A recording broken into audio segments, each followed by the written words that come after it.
Hello and welcome back to the Motorsport MSBaithak podcast. I'm your host Didi, and joining me today once again is my friend and your co-host Vedant. On this episode, we'll be talking about the Australian GP that's back after a 2-year hiatus. So let's grab some chai, take our seats, ready our opinions, and dive right into the conversation. Hello Vedant, welcome back. One thing that I learned from this weekend about myself, I'd rather wake up at 5 in the morning for on a Sunday for an F1 race than stay up late and watch the F1 race at 1 a.m. That is for sure. Yeah, well, I'm the exact opposite. Luckily, I don't have to wake up at 5 a.m. in the morning for any of the races, any series. But yeah, I would rather stay up late. And I mean, the American races that F1 American races or the IndyCar races, I love staying up late. Yeah, Well, kudos to you because I definitely missed the qualifying on Saturday, and I nearly missed the race on Sunday. As you know, I woke up thankfully just in time to catch most of the race. But you know what? Let's dive right into it. Let's dive right into the three things from this weekend, this F1's weekend in Melbourne.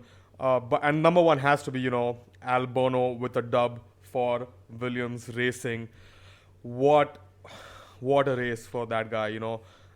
Tires have been a mystery for all the teams, and Williams just capitalizing and Albon capitalizing on that tires working for them at the Australian GP. A 56 lap stint, which is just nuts to think about. And the only reason he really pitted was because he had to, because it yeah, was mandatory to pit.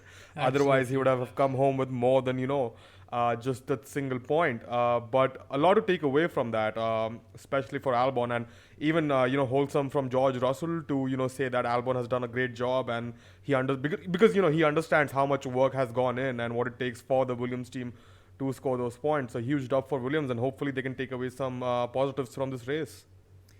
Yeah, absolutely. I mean, Williams was struggling before this weekend, and they still are not at the pace where they want to be. But then the strategy certainly paid off dividends because Alex Albon, I think he started 14th or 15th somewhere around that, right?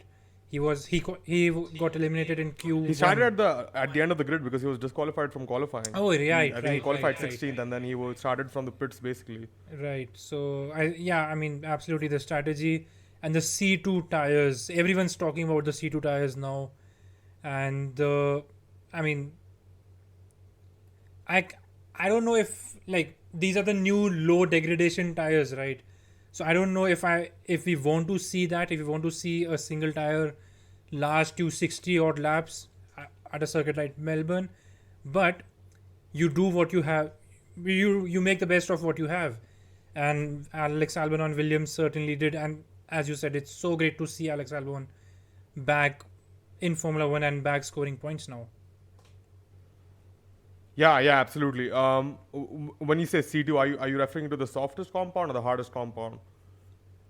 No, I mean, whatever the hard compound was, because I may have mixed that up, right? Yeah. So yeah, obviously the hardest compound, which begs obviously Albon. Just to recap Albon's last couple of laps, Albon would have been fighting for P9, but he had a really bad stop, which no one really picked up on. He could have been fighting Pierre Gasly on those new softs for P9, but when he came out, he was actually fighting Joe, and he did really good to keep Joe behind him. Obviously, Joe was on older tires, but even then, we know with the new tires, tire warm up is somewhat of an issue right now, and not all teams have gotten it right all the time. So great stuff from Albon. But yeah, talking about tires and tire strategy. I understand why Albon started on the hards, but I'm surprised that more people didn't do, what basically Albon ended up emulating, which is do a hard and soft, or a soft and hard strategy. Because clearly we've seen from the last two races also that the hard tire especially has lasted a long time.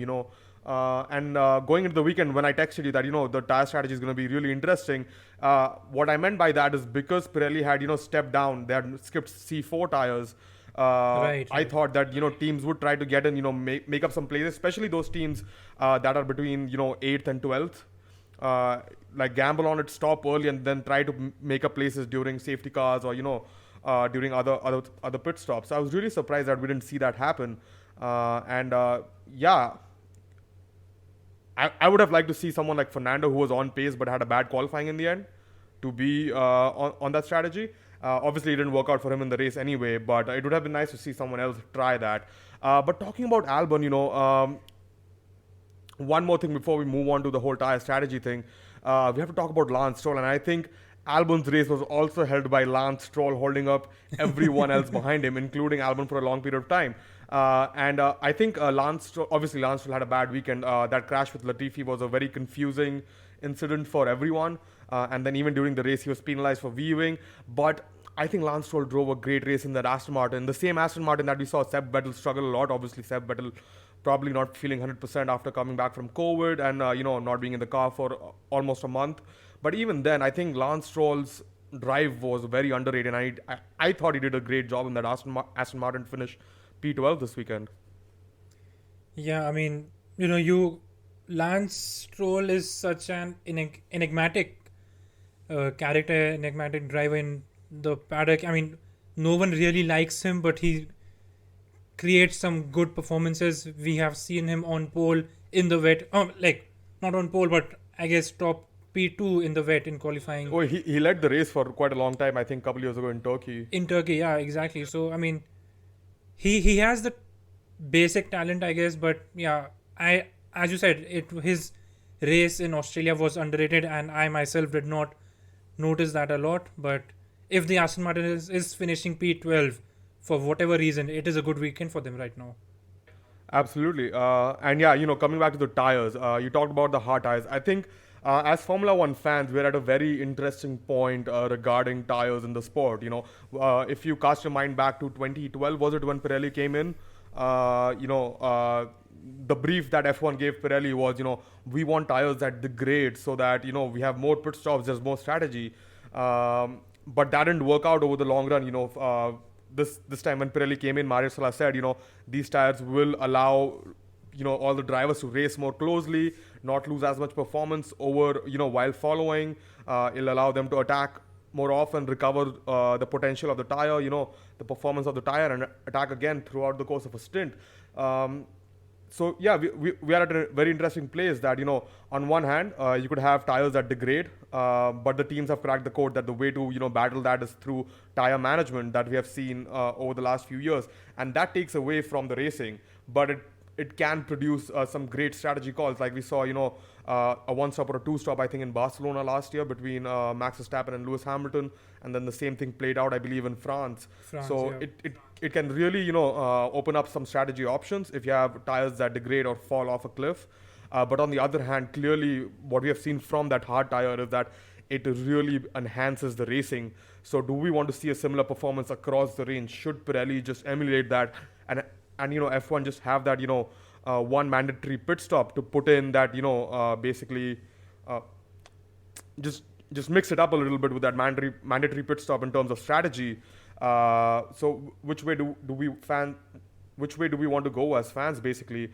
And for me, someone who's always been so, intrigued and interested in strategy, I gave it a thought, and I was like, at the end of the day, it's not why I tune in. I'd rather still see very close wheel-to-wheel racing throughout the race than one strategy call in the middle of the race. So I think Pirelli is on the right path. I still think their tire range needs a little bit more work, but I would rather see them go towards a more durable, raceable tire than a tire that falls off, because they're still having that falling off problem, that degradation and overheating problem with the softer end of the compounds, which is why we didn't see Max and Charles race that much in the early stages of Saudi. And we saw Max fall off and not be able to challenge Charles even during Bahrain. So all of that comes into play when we go racing. I mean, absolutely. Alex Albon himself said that he was putting in sort of quali laps in the, after lap 40 in the race on those 40 lap old hards. And his pace was matching someone who had newer hard tires, right? So someone who I think Albon also joked after. Someone who had 20 lap old hards, his pace was matching them. So absolutely, again, it's the question of strategy and everything like that. But as long as the tire is racy, as long as the cars are racy, that will create the spectacle for the masses, right? Yep. And I think Albon also joked after the race that maybe they should have qualified on the hard tire instead of trying to qualify on the soft or the medium tires. So Yeah. that is there. And just to add to it, we saw Lewis Hamilton basically go the distance in Saudi, until after the virtual safety car that came out.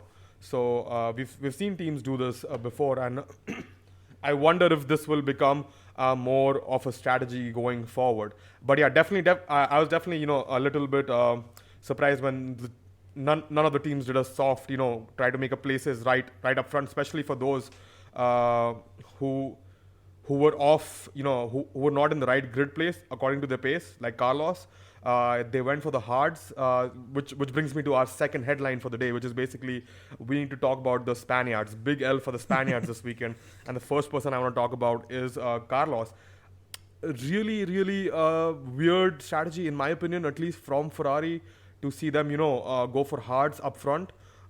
If anything, I would have imagined that a safety car would come in early in the race, not because it happened, not because of hindsight, but because of the fact that the cars have changed this season. There's much closer racing, so the people would be braver on the first few laps than they have been in the past.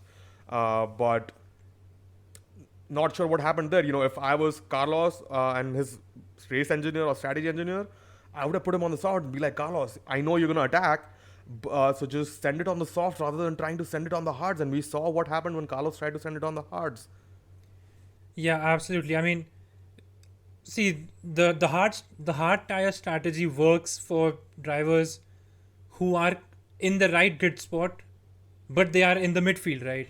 And they want to Yeah, jump. they're trying to play the long game. They're Yeah, trying to and make up places through strategy. exactly. So what we saw with Albon, what we see with Lance Stroll over and over again in the last couple of years, and obviously now that the Q2 tire rule is no more, they could use any tire. They chose hards instead of the usual soft. And I mean, I think no driver used the soft tires except Alex Albon, and he only used the soft tire because he had only one lap to do and make up one place to get into the points, right?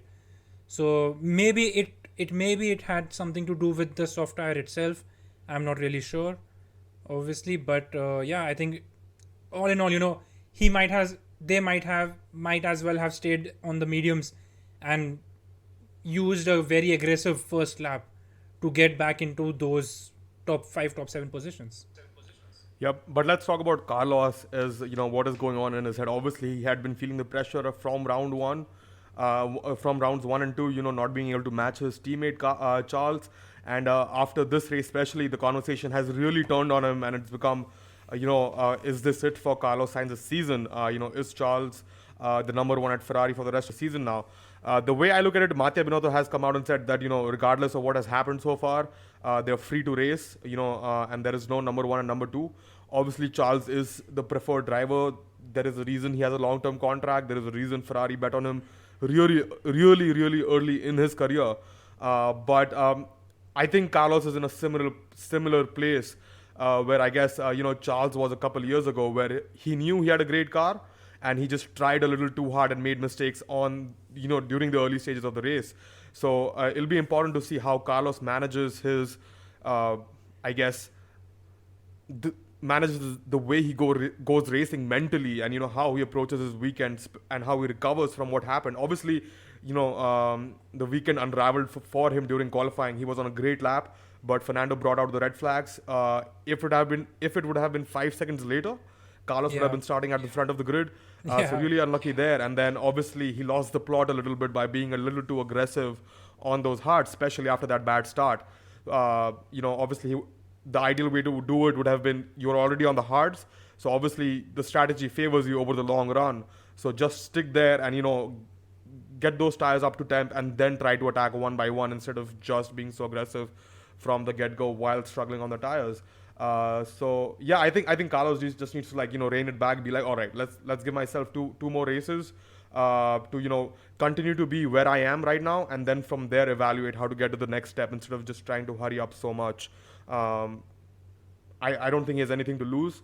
I think Matteo Binotto, from what we have seen so far, is a fair man, and obviously, he was there when Seb was there, and they chose Charles over Seb pretty quickly early in the season. But I think this is a different situation with Charles and Carlos in the two cars right now. Well, when you are not fighting for the championships, you are best friends. We saw that with Lewis Hamilton and Nico Rosberg in Mercedes in 2013, 2014 as well, right? And we saw that with Carlos and Charles, sorry, last year. But once you're fighting for the championship, it's a completely different ball game. And I mean, so far, Carlos Sainz was obviously they were equal, right? They were equal. Charles Leclerc did win a race, and Carlos Sainz was finishing behind Charles. But at the end of the day, on paper, they were equal. Carlos Sainz could have won another race, 2 races ahead, and finished more or less in front of each other and all that. But now that he is 33 points behind Charles Leclerc, I think Carlos Sainz has the perfect opportunity to rebuild his season in a way that, reset, rebuild, and maybe not go for Charles outright, but close the gap and start. The main focus should be just needs to be to match more, Charles, right? a little bit more patient with himself, especially after what happened in Australia. And obviously he's got his dad by his side, who's a very experienced racer, and I'm sure they'll have a chat about it over the 2-week break. But yeah, definitely. And again, obviously, Carlos had other problems going into the race. Carlos has had reliability concerns on his side of the garage with the electronics. He had an electronics issue going into really close to the race, similar to what he had in I think Saudi. So obviously there was a lot of moving parts for Carlos that he had to deal with. But hopefully, he comes back stronger. Let's just say that. Let's talk about the other Spaniard. Showed great pace during qualifying. Heartbreak for Vedant more than Fernando. But obviously showing great pace, and I believe again, reliability. It's been Fernando's side of the garage that has been dealing with the reliability issues rather than Ocon. So it'll just be interesting to see how Alpine react to that. But when Alpine launched the car, they said, our car may not be reliable this season. They came out and said, we'll be fast, but we may not be reliable. So I don't think there are any surprises there. Obviously, the team in Vairi and Enstone are trying to push the absolute limits of what they can do in terms of performance, just like Red Bull and Honda are probably.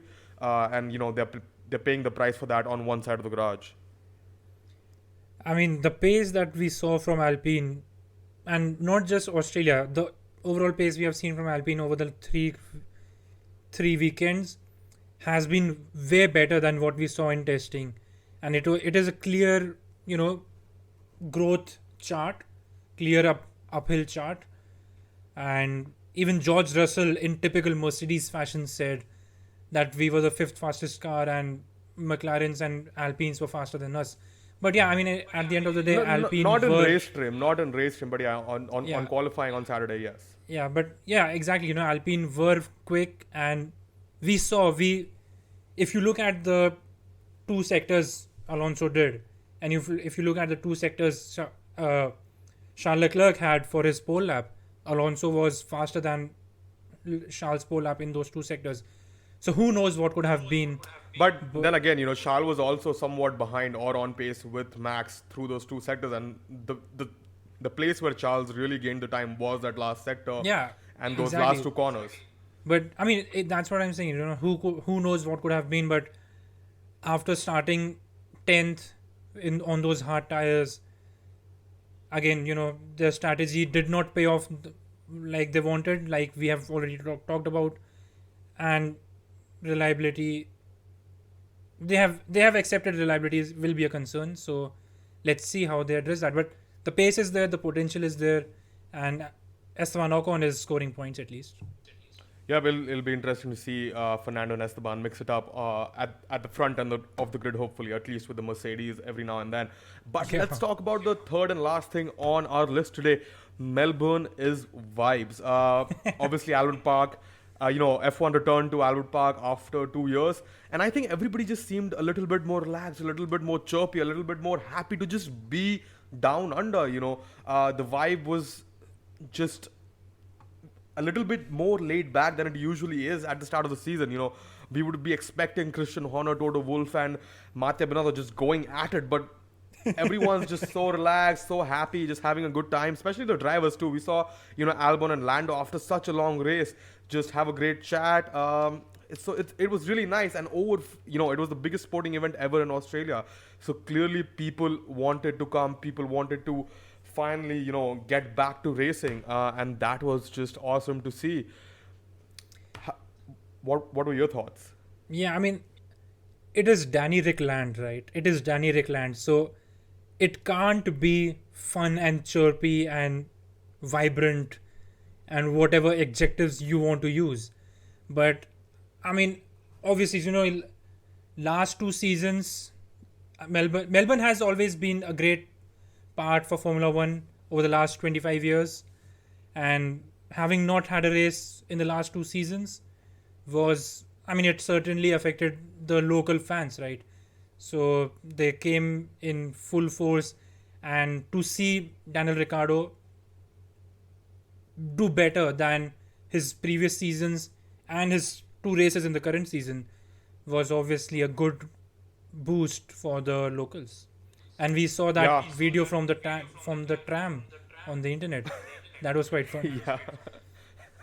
That was hilarious. But it also goes to show how much of a difference the crowd at an event can make to everyone, even watching from their homes. Yeah, absolutely. You could feel that energy on your even though you were watching through screen, you could feel just the positive vibe all across the grid. Even though I mean the racing wasn't as great as probably the first 2 races, I would say, at least not as close as as Saudi. But even then, everyone enjoyed it a lot. Which brings me to the other thing about Albert Park.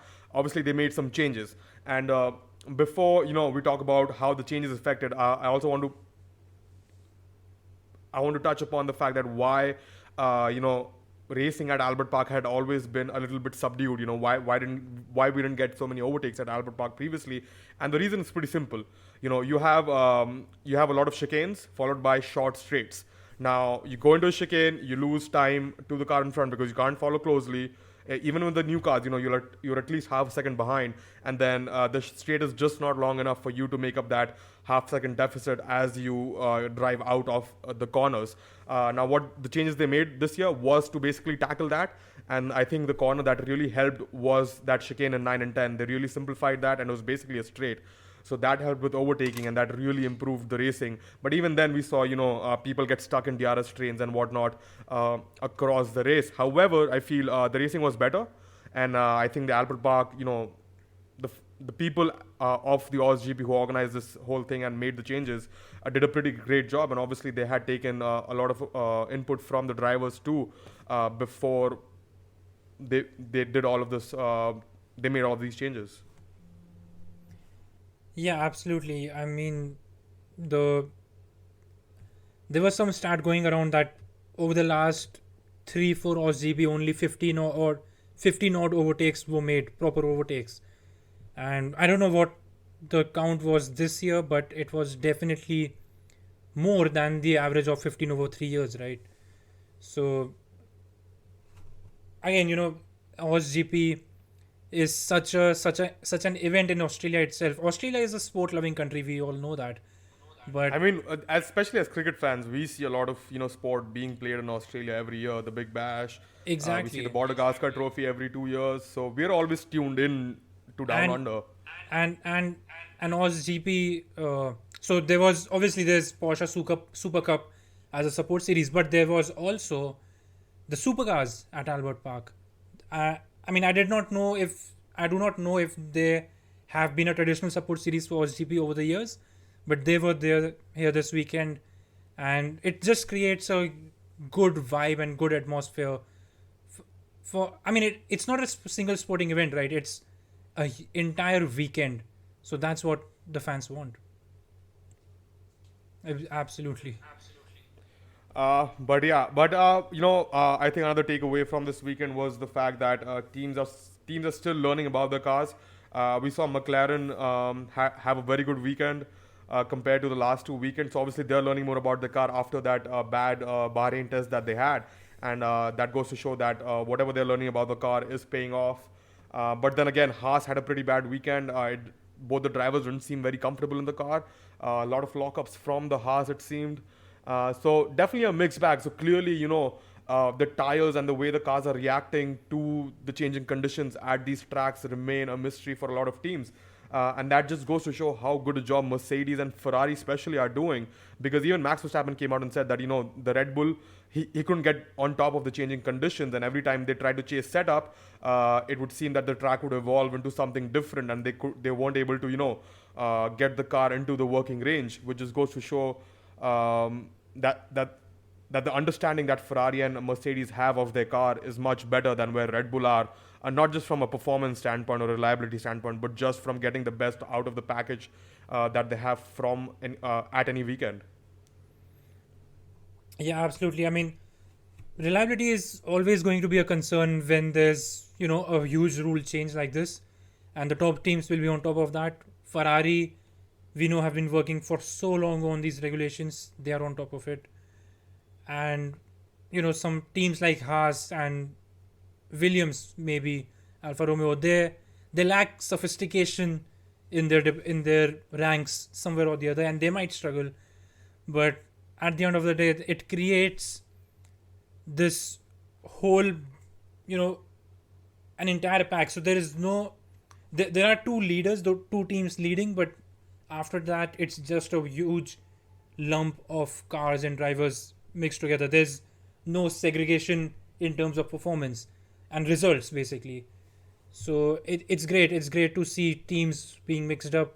It's great to see that competition being alive, because over a couple of years, I think the teams will start to diverge in 2 years and then converge again.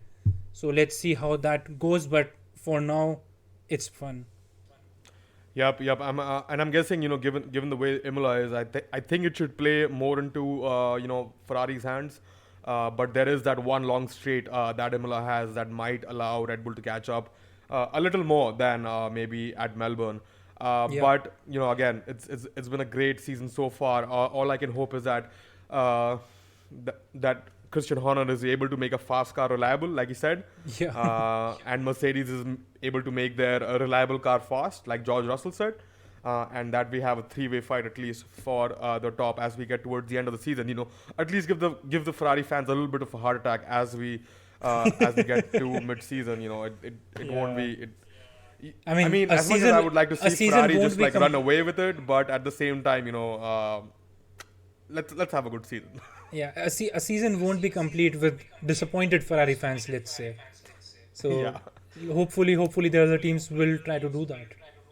Yep. But yeah, that's all from my side. Vedant, is there anything else that you would like to touch upon before we wrap up this podcast? Well, nothing.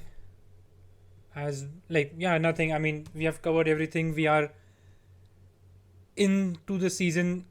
McLarens are supposedly back. The Haases are struggling and currently finding their place.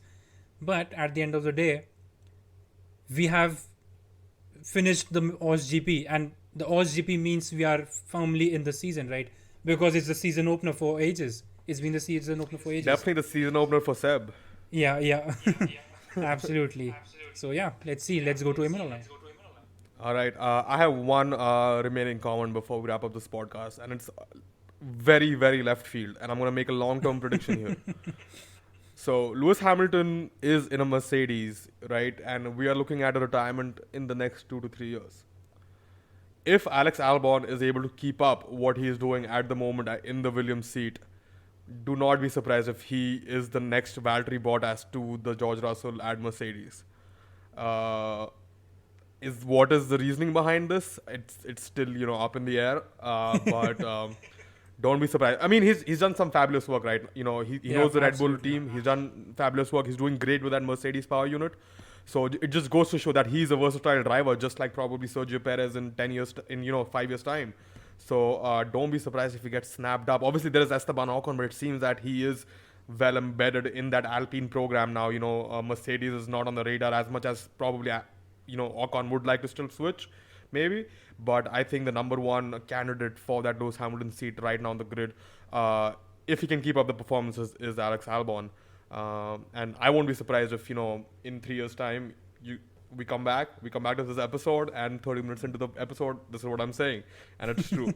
So yeah, I mean, just putting it out there. Let me know what you think of it in the comments below. But thank you, Vedant, for joining me once again. It's been a pleasure talking F1 with you, and we'll catch you in 2 weeks' time. Yes, there will not be an episode next week because I am on vacation.